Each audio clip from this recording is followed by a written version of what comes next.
इतिहास के पन्नों में अक्सर लिखा गया है कि जो नजर आता है वही सच नहीं होता और जो सच है वो अक्सर परछाइयों में छुपा रहता है। आज हम जिस कहानी की परतें खोलने जा रहे हैं वो किसी साधारण न्यूज़ हेडलाइन की तरह नहीं, बल्कि वैश्विक राजनीति के मंच पर खेला गया एक ऐसा महागाथा है जहां दांव पर थे अरबों डॉलर के सौदे, देशों की प्रतिष्ठा और दुनिया की सुपर पावर बनने की दौड़। इस कहानी के केंद्र में है 4 बड़े किरदार: अमेरिका के पूर्व राष्ट्रपति डोनाल्ड ट्रंप, उदयमान भारत, संसाधनों से भरपूर रूस और महत्वाकांक्षी चीन। यह गाथा वैसी ही है जैसी प्राचीन काल की राजदरबारों में षड्यंत्र और गठजोड़ की कहानियां होती थीं, जहां हर मोड़ पर एक नया मोहरा चलता है और हर कदम पर खेल बदल जाता है। कभी व्यापारिक समझौतों के नाम पर चालें चली गईं, कभी सामरिक साझेदारियों के जरिए शक्ति संतुलन बिगाड़ा गया और कभी आर्थिक प्रतिबंधों के हथियार से विरोधियों को झुकाने की कोशिश हुई। यकीन मानिए, यह कथा किसी हॉलीवुड थ्रिलर से कम नहीं। चलिए इस अंतर्राष्ट्रीय राजनीति के खेल को समझते हैं। 8 अगस्त, ये तारीख भले ही कैलेंडर में बस एक दिन हो, लेकिन इस बार ये दिन भारत अमेरिका रिश्तों के लिए निर्णायक साबित हुआ।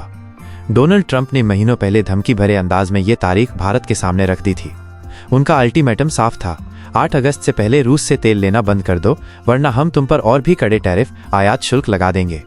ये बयान सिर्फ एक धमकी नहीं था, बल्कि भारत पर आर्थिक दबाव बनाने की कोशिश। जब घड़ी ने 8 अगस्त पार कर लिया, तब जो हुआ उसने पूरी दुनिया को चौंका दिया। तारीख पूरी होते ही व्हाइट हाउस से एक नया आदेश निकला: भारत के साथ अब किसी भी तरह की ट्रेड बातचीत नहीं होगी।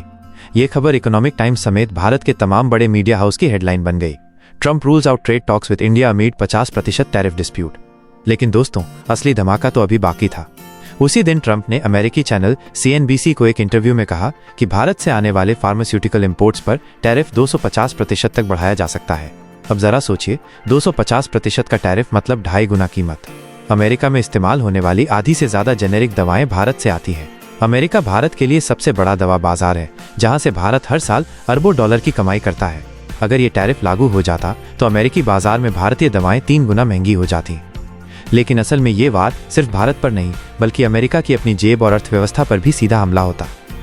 क्योंकि जब किसी देश की 50% से ज्यादा जेनेरिक दवाएं एक ही देश से आती हैं और अचानक उन पर इतना भारी शुल्क लगा दिया जाए तो उसकी जेब पर पड़ता है।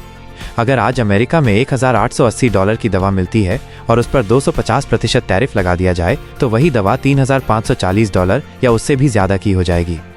2024 के आंकड़े बताते हैं कि भारत ने अमेरिका को करीब $8.7 अरब यानी लगभग 76,000 करोड़ की दवाओं का निर्यात किया था। अकेले अमेरिका में भारतीय दवाओं की हिस्सेदारी 31% से ज्यादा है। और ये सिर्फ एक आंकड़ा नहीं, बल्कि इस बात का सबूत है कि अमेरिका भारतीय फार्मा सेक्टर पर कितना निर्भर है। लेकिन कहानी यहीं खत्म नहीं होती, क्योंकि जैसे ही ट्रंप का ये बयान दुनिया भर में सुर्खियां बना, चीन ने एंट्री मार दी। भारत में चीन के एम्बेसडर जू फियांग ने खुलेआम अमेरिका के खिलाफ बोलते हुए कहा, अमेरिका की हरकतों से डरने की कोई जरूरत नहीं है, हम भारत के साथ खड़े हैं। उन्होंने तो अमेरिका को बुली तक कह डाला और मशहूर कहावत दोहरा दी, अगर आप बुली को 1 इंच देंगे तो वो आपसे 1 मील छीन लेगा। चीन का ये बयान चौंकाने वाला था, क्योंकि आमतौर पर वो भारत अमेरिका तनाव में तटस्थ रुख अपनाता है। लेकिन इस बार उसने सीधे भारत का समर्थन किया। हालांकि कुछ जानकारों का मानना है कि चीन का यह कदम सिर्फ अपने फायदे के लिए था, ताकि वो खुद को ग्लोबल साउथ का नेता साबित कर सके और अमेरिका की छवि को नुकसान पहुंचा सके। कारण चाहे जो भी हो, इतना तो साफ था कि इस बार भारत अकेला नहीं है और ये अमेरिका के लिए बड़ा संकेत था। अब वापस आते हैं ट्रंप के 250% टैरिफ प्लान पर। उन्होंने दावा किया कि इसका मकसद अमेरिका में लोकल दवा उत्पादन को बढ़ावा देना है। लेकिन हकीकत यह है कि भारत को दुनिया की dash pharmacy of the world dash कहा जाता है। भारत न केवल सस्ती बल्कि उच्च गुणवत्ता वाली जेनेरिक दवाएं बनाता है, और यही कारण है कि वो अमेरिकी बाजार में इतना बड़ा खिलाड़ी है। अगर ट्रंप ये टैरिफ लागू करते तो अमेरिका में दवाओं की कीमतें आसमान छूने लगती। ऑस्ट्रेलिया के हेल्थ मिनिस्टर तक ने चेतावनी दी कि अगर ऐसा हुआ तो अमेरिका में 40% से ज्यादा जेनेरिक दवाएं या तो महंगी हो जाएंगी या फिर बाजार से गायब हो सकती हैं। नतीजा, अमेरिकी मरीजों के लिए हेल्थ केयर और भी महंगा हो जाएगा। मेडिकेयर बजट पर भारी दबाव पड़ेगा और इंश्योरेंस प्रीमियम बढ़ जाएंगे। और दोस्तों, ये सब ऐसे वक्त हो रहा है जब अमेरिका पहले से ही $37 ट्रिलियन से ज्यादा के कर्ज में डूबा है। ऐसे में अगर दवाओं की कीमतें कई गुना बढ़ गईं तो न केवल मरीज बल्कि पूरी अमेरिकी अर्थव्यवस्था पर बोझ बढ़ जाएगा। लेकिन भारत भी कोई छोटा खिलाड़ी नहीं है। ट्रंप के इस हमले से पहले ही भारत ने रूस के साथ एक नया दांव खेल दिया था। रूस, जिसकी फार्मा मार्केट का आकार $45 बिलियन है, अब भारत को एक बड़े सप्लायर के तौर पर देख रहा है।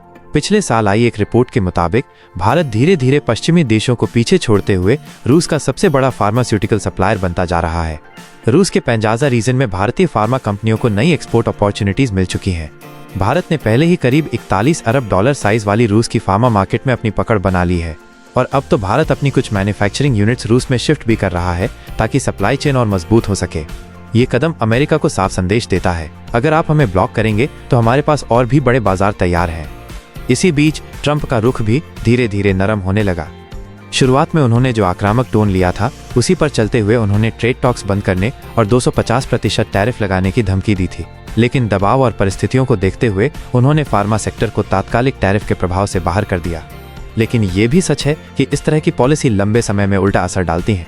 अमेरिका में हेल्थ केयर पहले से ही महंगा है। यदि भारत की 10 रुपए वाली दवा पर इतना भारी टैरिफ लगा दिया जाए कि उसकी कीमत 30 या 40 रुपए हो जाए तो इसका असर सीधे अमेरिकी नागरिक की जेब में महसूस होगा। उदाहरण के तौर पर एक डायबिटीज का मरीज जिसकी महीने की दवा अभी $40 में आती है, वही दवा टैरिफ के बाद 120 या 150 डॉलर में मिलने लगे तो उस मरीज की जिंदगी कैसी हो जाएगी। और ये केवल एक व्यक्ति की त्रासदी नहीं होगी, बल्कि लाखों करोड़ों अमेरिकियों की रोजमर्रा की सच्चाई बन सकती है। लेकिन इतिहास हमें बताता है, जब किसी सभ्यता या राष्ट्र पर आर्थिक दबाव बनाया गया तो कई बार उसने न सिर्फ उसका समाधान खोजा बल्कि उससे भी अधिक ताकत के साथ वापसी की।